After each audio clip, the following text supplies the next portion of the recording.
Birthday கொண்டாடி இருப்பாங்க. So உங்களில் ஒருத்தவங்களும் அவங்களும் உட்காந்து படத்தை பார்த்தாங்கன்னு நான் இன்னைக்கு நம்புகிறேன்.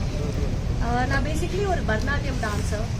இந்த திரைப்படம் பேரன்பும் பெரும் கோபமும் என் நடிப்பு திறனுக்கான ஒரு அரங்கேற்றமாக தான் நான் பார்க்கிறேன். கண்டென்ட் நீங்களே பார்த்துருக்கீங்க. So content will talk for itself. அதை பற்றி நிறைய பெரிய ஜாம்பவான்கள்லாம் சொல்லிட்டாங்க. ஸோ கண்டென்ட்டை பற்றி நான் ஒன்றும் பேச போகிறதில்லை. என்னோட நடிப்பு, டீமோட எஃபர்ட் அண்ட் விஜித் செமையாக பர்ஃபார்ம் பண்ணியிருக்கேன். அவ்வளோ லேயர் ஆஃப் எமோஷன்ஸ் இருக்குது அவரோட ஆக்டிங்கில். ஸோ எங்களுடைய இந்த உழைப்பிற்கு அங்கேருந்து இங்கே வந்தவதானா நீங்கள் கொடுக்குற வார்த்தைகளில் தான் இங்கேருந்து மக்கள்கிட்ட எடுத்துகிட்டு போய் இந்த படத்தை சேர்க்க முடியும். ஸோ நீங்கள் சொல்ல ஒரு வார்த்தையும் என் பாட்டிமா அவங்களோட ஜென்யூன் ரிவ்யூவாக கொடுக்குற மாதிரி நான் எடுத்துகிட்டு போகிறேன். அண்ட் ஒரே ஒரு சின்ன வருத்தம் தான், அது மட்டும் நான் சொல்லிட்டு உரையை முடிச்சுக்கணும்னு நினைக்கிறேன். நான் பெருசாக இந்த மாதிரி விஷயங்கள்லாம் என்னோட பர்சனல் லைஃப்பில் பார்த்து வந்ததில்லை. பட் இந்த திரைப்படம் பண்ணதுக்கப்புறம் எனக்கு ஒரு சின்ன மனம் வருது. சாமி சாதி எந்த ஒரு விஷயமா இருந்தாலுமே அன்பை அடிப்படையாக கொண்டு நம்ம எல்லாரும் வாழ்வியல் எப்படி பண்ணணுன்றதுக்காக தான் இதெல்லாம் படைக்கப்பட்டிருக்கோன்னு நான் ரொம்ப ஆழ் மனசில் நம்புகிறேன். அதை நான் மனிதர்கள் தான் அதில் என்னமோ கொஞ்சம் மாசுபடுத்தி நிறைய பிரச்சனை உண்டாக்குறோன்னு I feel. So life comes with a lot of ரெஸ்பான்சிபிலிட்டின்னு நினைக்கிறேன். ஸோ இந்த இடத்துல இருந்து I would like to tell, நம்ம ஒருத்தரும் நமக்குள்ளே இருக்கிற விஷயங்களை மாற்றிக்கிட்டோன்னா உலகம் கண்டிப்பாக ஒரு நாள் மாறும். இந்த மாதிரி சின்ன சின்ன பிரச்சனைலாம் இல்லாமல் world is very small, life is very small. So அதை நல்லா வாழணும் அப்படின்றது மட்டும் நான் எல்லாருக்கிட்டையும் வேண்டி கேட்டுக்கிறேன். நீங்கள் என்ன சொல்கிறீங்களோ I definitely read each and every feedback of yours. எல்லாருக்கும் நன்றி. தேங்க்யூ. வணக்கம், நான் விஜித் பச்சன். இதனோட முதல் படம். இந்த படத்துக்கு ஒரு வருஷமாக கொஞ்சமாக என்னை மாற்றிக்கிட்டு இதுக்கு தயாராகி பண்ணியிருக்கேன். நீங்கள் பார்த்தா தெரியும். இதில் எனக்கு ரொம்ப ஒரு வித்தியாசமான ஒரு அனுபவம் கிடைச்சிது இந்த படம் பண்ணும்போது. நீங்கள் பார்க்கும் போதும் அந்த அனுபவம் கண்டிப்பாக உங்களுக்கு கிடைக்கும். சிவபிரகாஷ் சார் எனக்கு ரொம்ப உதவியாக இருந்தார். என்ன வேணுன்றதை தெளிவாக சொல்லுவார். அதை பண்ணியிருக்கேன்னு நினைக்கிறேன். எந்த ஒரு குறை நிறை எது இருந்தாலும் சொல்லுங்கள். ஏன்னா நீங்கள் எவ்வளவோ ஹீரோ அறிமுகமாகி பார்த்துருப்பீங்க. சரியான ஆளை தான் இது வரைக்கும் தேர்ந்தெடுத்திருக்கீங்க. நீங்கள் பார்த்து சொல்லுங்கள். நன்றி.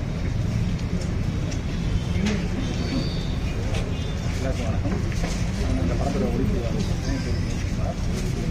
இந்த படம் கொஞ்சம் எஃபோர்ட் போட்டு ரொம்ப ரிஸ்க் எடுத்து தான் ஷூட் பண்ணோம். நிறைய லொக்கேஷன் கொஞ்சம் காம்ப்ளிகேஷன் இருந்துச்சு. இந்த படத்தை நல்லா பண்ணிட்டு அப்படி ஜீப் ரொம்ப எஃபோர்ட் போட்டு பண்ணிட்டு ஒரு நீங்கள் பார்த்து படம் பார்த்துருக்கீங்க. ஒரு 3 ஏஜ் குரூப் நடிக்கிறது ரொம்ப ரிஸ்க்கான ஒரு விஷயம் தான். நல்லா பண்ணிட்டு வரோம். இந்த படம் ஆக்சுவலாக நாங்கள் பிளான் பண்ணது ஒரு பிளான் பண்ண ஸ்கெடியூலோட சீக்கிரமாக முடிச்சிட்டோம். அதுக்கு 5-6 days சீக்கிரமாக முடிச்சிட்டோம். அதுக்கு வேறு டேரக்டர் தான் வெல் பிளான் ஆகிருந்தான். எனக்கு அவருக்கு ஃபஸ்ட் ஃபிலிம், ஆனால் ஃபஸ்ட் ஃபிலிம் டேரக்டர் மாதிரி இருக்குது அந்த படம் பார்த்து. கண்டிப்பாக உங்களோட பிளெஸிங்ஸும் உங்களோட விஷஸும்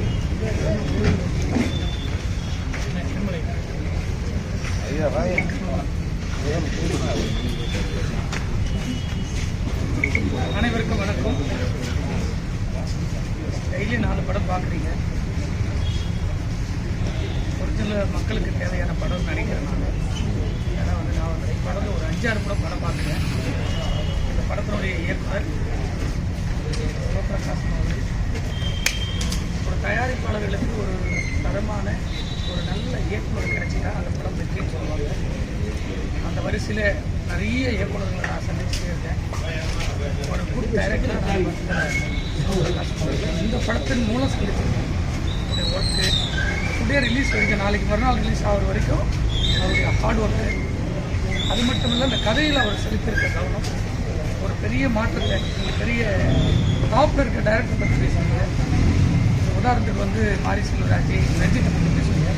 அதையெல்லாம் கடந்து இந்த படத்தினுடைய கருவை எடுத்திருக்கக்கூடிய இந்த டைரக்டருக்கு தான் மிக தில்லுன்னு சொல்லுவேன். வேறு யாருக்கும் அந்த தில்லு இருக்கான்னு எனக்கு தெரியாது. ஆனால் ஒரு தில்லை இந்த கதையை எடுக்கணும்னு ஒரு தைரியத்தோடு இந்த படத்தை பண்ணியிருக்காரு. அதுக்கு இந்த டைரக்டருக்கு நம்ம முதல்ல நன்றி சொல்லணும். இப்படி ஒரு படைப்பு மக்களுக்கு போய் சேரணும். அதுக்கு தான் அந்த படத்தை தொடர்ந்து உழைச்சிட்டு இருக்காங்க எல்லாருமே. அதே போல் இந்த படத்தினுடைய கதாநாயகர் தங்கர் சாரை பற்றி உங்களுக்கு தெரியும். அவ்வளோ சீக்கிரத்தில் ஒரு விஷயத்துக்கு அவர் யாருக்கும் விட்டு கொடுக்க மாட்டார். ஒரு எந்த படத்தில் அவர் இருந்தாரோ அந்த படத்துக்காக உழைச்சிட்டே இருப்பார். இந்த சமூகத்தின் மீது அக்கறை கொண்டு தான் அவருடைய படைப்புகள்லாம் இருக்கும். அப்படிப்பட்ட படைப்புக்குள்ளே தன்னுடைய மகனையே அவருக்கே தெரியாமல் இந்த படத்தில் நடிச்சிருக்காருன்னா நீங்கள் சாதாரணமாக ஒரு விஜித் சின்ன இந்த கதையில் நினைக்காதீங்க. அவ்வளோ பர்ஃபார்மன்ஸ், சாதாரண பர்ஃபார்மன்ஸ் இல்லை. ஒரு புது ஹீரோ ஒரு 10-20 படங்கள் பண்ணால் எவ்வளோ ஒரு எமோஷனல் கொடுக்க முடியும். கதையில் இந்த 3 கெட்டப்பு, ஒரு கெட்டப்பு பண்ணுறதுக்கே ஒரு ஹீரோவுக்கு 1 மணி நேரம் ஷார்ட் எடுத்துக்கு 8 மணி நேரம் வெயிட் பண்ணுறோம். இந்த படத்தில் எவ்வளோ அளவுக்கு ஹார்ட் ஒர்க் பண்ணியிருப்பாருன்னு பாருங்கள். 3 கெட்டப்பில் இருப்பார். அதுதான் ரிலீஸ் வரப்போகிற 9 ஷீட் போஸ்ட். அதை பார்க்கும்போது தெரியாது இப்படிப்பட்ட ஒரு ஹீரோ இருக்காரா. அதுவும் ஒரு தமிழ்நாட்டில் இருக்கக்கூடிய ஒரு தமிழ் ஹீரோ. அவ்வளோ ஹார்ட் ஒர்க் பண்ணியிருக்காப்புல. பார்க்கறதுக்கு தான் ரொம்ப மென்மையாக, ரொம்ப ஒன்றும் தெரியாமல் அப்பா எனக்கு நிற்பார். ஆனால் விஷயங்கள் இருக்குல்ல, ஒவ்வொரு விஷயமும் முத்தாய்ப்பாக இருக்கும். நானே பிரமிப்பாக பார்ப்பேன். ஒரு சின்ன சின்ன விஷயம் பேசும்போது கூட அவர் பேசவே மாட்டார். ஆனால் விஷயம் அவ்வளோ ஆழமாக இருக்கும். அப்படிப்பட்ட ஒரு ஹீரோவை இந்த தமிழ் சினிமாவுக்கு ஒரு நல்ல ஆர்டிஸ்டில் உருவாக்கி வச்சுருக்காருன்னா டைரக்டர் தான் திரும்ப நன்றி சொல்லணும். அதே போல் நீங்கள் எல்லோரும் படம் பார்த்துருக்கீங்க. இந்த படத்தினுடைய கதையினுடைய நாயகன் அவ்வளோ ஒரு பிக்சர், அவ்வளோ அழகாக அந்த ஒவ்வொன்றுமே மாறாமல் இந்த படத்தில் கதை தாங்க. நீங்கள் கமல் சாருக்காக ஒரு 500 கேமரா போய் நிற்கும். ஆனால் இந்த படம் ரிலீஸ்க்கு அப்புறம் மக்கள் 500 பேரோ 5000 பேர் படம் பார்க்க போகிறாங்கன்னு மக்கள் டிசைட் பண்ணுவாங்க. அப்படிப்பட்ட ஒரு கதை இது அதான் திரும்ப திரும்ப சொல்கிறேன், ஒரு தில்லு வேணும் இந்த படம் எடுக்கிறதுக்கு. தயாரிப்பாளருக்கும் சரி, நடிக்கிற ஹீரோக்காக இருந்தாலும் சரி, எடுத்திருக்கக்கூடிய இயக்குனருக்கும் சரி, அது தமிழகத்திலிருந்து முதல் விதையாக சொல்லிட்டார் 2-3 டைரக்டர் பேர். அவங்களாம் பண்ணாங்களா இல்லைன்னு தெரியாது. ஆனால் இவர் காலத்தாலும் அழிக்கப்படாத ஒரு கருவை இந்த தமிழ் சினிமாவுக்கு உருவாக்கி கொடுத்துருக்கிறாரு.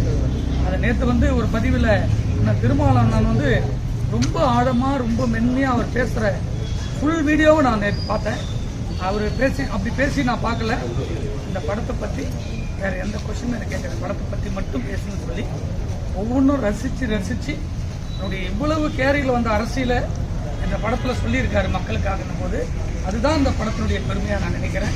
இந்த படத்தை கொண்டு போய் நீங்கள் சேர்க்கணும். நல்ல நியூஸ் மட்டும் தான் கொண்டு போய் சேர்க்கணும். தயவு செஞ்சு ஒட்டுமொத்த மீடியாவோ நீங்கள் இந்த படத்தில் இருக்கக்கூடிய அத்தனை டெக்னீஷியனுக்கும் நீங்கள் சப்போர்ட் பண்ணுங்கள். நன்றி, வணக்கம். டைரக்டர் சார், அதாவது 2